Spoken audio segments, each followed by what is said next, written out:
Hi, so my name is Urška, and I'm the co-founder and COO of Bellabeat, which is a company developing devices and wearables for tracking health of women.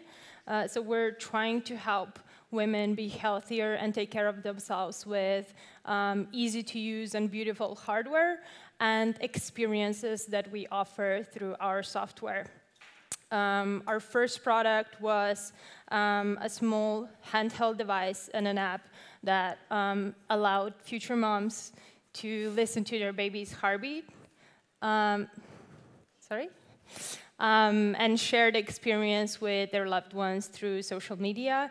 And just last month, we launched our second product, which is this little guy. It's called the Leaf, and it's a smart piece of jewelry that helps you track your activity, your sleep, breathing, and menstrual cycle, so that you can see how everything influences your general well-being and how to change your routine and lifestyle to be healthier.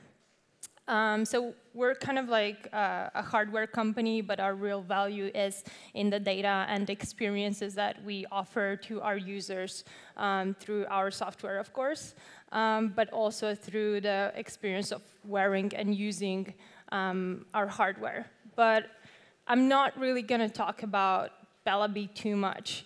What I wanted to talk about is the underdog mentality, what we call it in our team. It's the set of beliefs or values that we imposed on ourselves so that they keep us going when we're really low, or they keep us focused when we're really high, because sometimes those things are really hard to maintain. So these are very basic things that we've learned through the process of working at Bellabeat, and they are very basic truths that I wish I knew when we started Bellabeat. We started Bellabeat, so my co-founder and myself, who is sitting over there, so Sandra and myself, we started Bellabeat 3 years ago. We were both 23 and fresh from college. We were pretty much clueless. So we had no idea that we were actually working on a startup. We were just working on a project that we wanted to do. And so from the start, we were kind of like, we were the underdog. No, we were the very unlikely bad that we would ever succeed. We were, two clueless students, sketchy accents. We are from Croatia and Slovenia. And 3 years later, 40 people in 3 offices on 3 continents, we are still the underdog. Because as we progress, as we learn more, we find ourselves playing the game at a very higher level. So every time we learn something more, the level tops up. And that's when we remind ourselves what we really have to be thinking of, and who we really are, so that we keep on going and we maintain this mentality of a humble, hungry, aggressive startup that we have to be to tackle big problems and big markets. So the first thing that we, I'm behind on slides, as usual, sorry. So this is our team, 40 people. And the first thing that we like to remind ourselves is that when you start a company, you are at the bottom of food chain. So when you start a startup, no matter who you were before, what you were doing, you are basically the ramen of tech. You are the lowest possible, at the lowest possible point. And that is very important to know, because that's how you realize how far you have to go. The biggest problem is when founders don't realize how further down the bottom they are on the food chain, because that's when they don't realize that every step they're going to be taking for a very long time, they're still going to be at the bottom. So they become very easily impressed. They start believing in things too quickly, and that leads to mistakes such as taking money too early, or taking the money from the wrong people, or setting up at a wrong spot. So when we started Bellabeat, we started it in Zagreb, Croatia. And we were aware that we were pretty much in the middle of nowhere. But I don't think we were really aware how much in the middle of nowhere we were. So as we progressed further on, when we started meeting the first investor, who was the only angel investor in Croatia, we were, shaking. We thought that this is going to be, a huge breakthrough. And then they passed us. And then we moved to Berlin, and everything was shiny around us. Virtually everybody knew a lot more about tech and about startup than we knew. So we thought this must be the top. This is the further that we can go. And luckily, no one here wanted us to stay either. And that pushed us forward to bridge over to the States and join the Y Combinator, who luckily was prepared to accept us. And in retrospective, this is just what we were supposed to be doing. We were just where we needed to be. And if we did any step differently, maybe we wouldn't be where we are right now.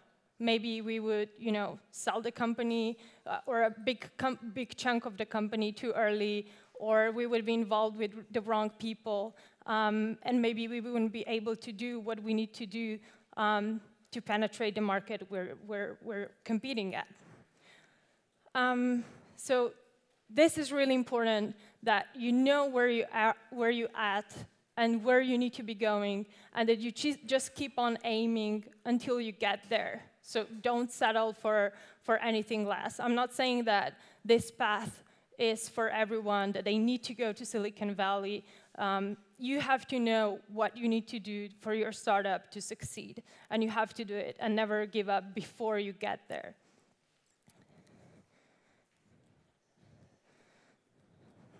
Sorry.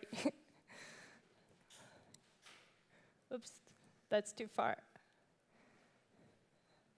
Yeah, so the other thing we keep on telling ourselves is that you are alone. I'm not saying all these things because I want you to feel depressed. I'm just saying these things because they might actually take pressure off of you, and you might be able to just relax and focus on the things that are really important. And this is really important, that you know that you are alone.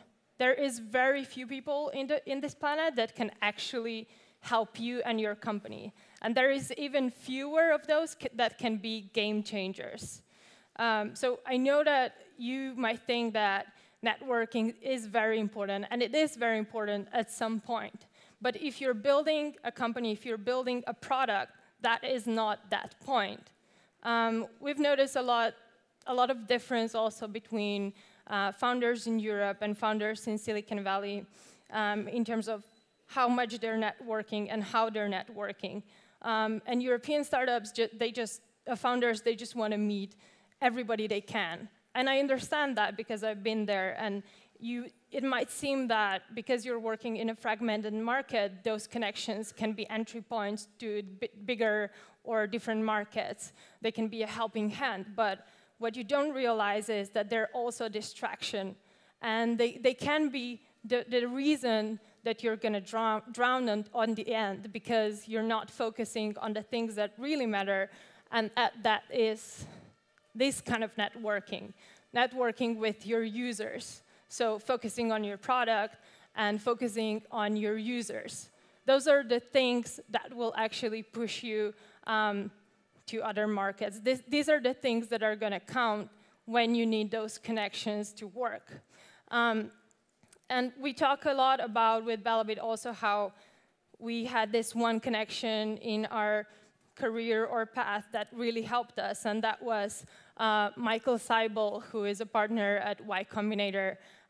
We met him at the Pioneers 2013, and he invited us to apply for Y Combinator, and he helped us to bridge over to the States, so to the market where we need to be going. But what is not understood sometimes or mentioned is that when we met Michael Seibel, we were already YC material.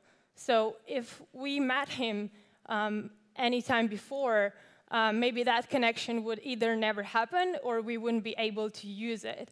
Because this kind of people who are really game changers for you are not going to be impressed by a cute elevator pitch. They're not going to be interested in your idea. They're going to be interested in how your company is doing. Is your company growing?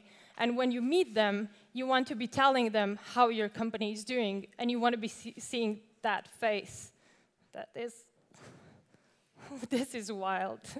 No, just back. Sorry, thanks.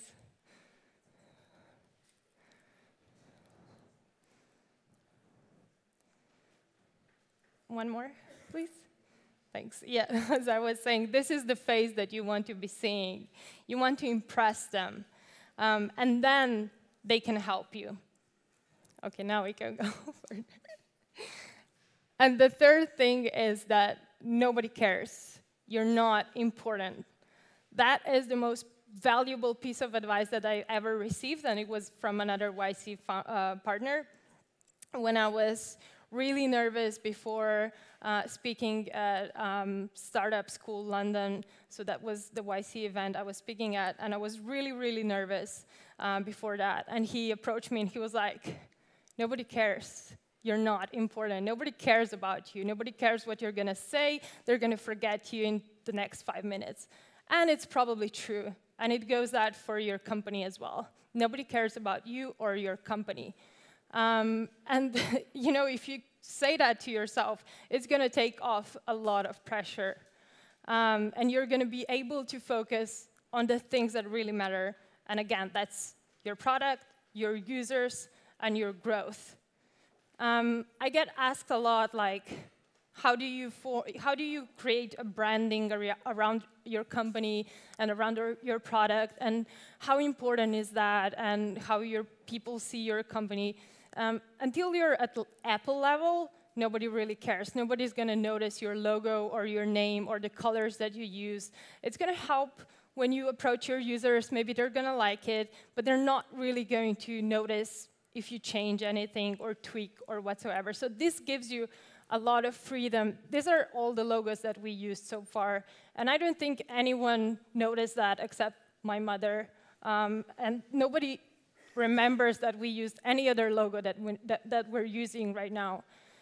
And what I'm trying to say by that is that you can be very creative and very relaxed. You can just tweak and change and experiment, fake whatever you need to do to get users and to get your company growing, to get your product to work. Those are the only things that have to be real and that have to work. Everything around it is just one bunch of tries, just trying. And then that's the fourth thing that is really important, and that is that it never, ever gets any easier. This was my joke. Maybe it gets a little bit easier, but mostly it doesn't. Mostly it's like that. You're dying all the time, and you feel like you just want to pack your bags and go home and be a student again or live at your mom's or whatever. But startup is a learning process, and if you accept that, you're going to have a lot of fun. But if you accept it, you're also going to know that you're never going to be comfortable. If you ever get comfortable, if you ever feel like you know what you're doing something wrong. Because it either means that you're doing something that has already been done before, or that you've seen someone else doing it that way, or you're doing something twice the same way. Just one second. Yeah. Yeah, sorry. So, never stop experimenting and learning, and never get comfortable.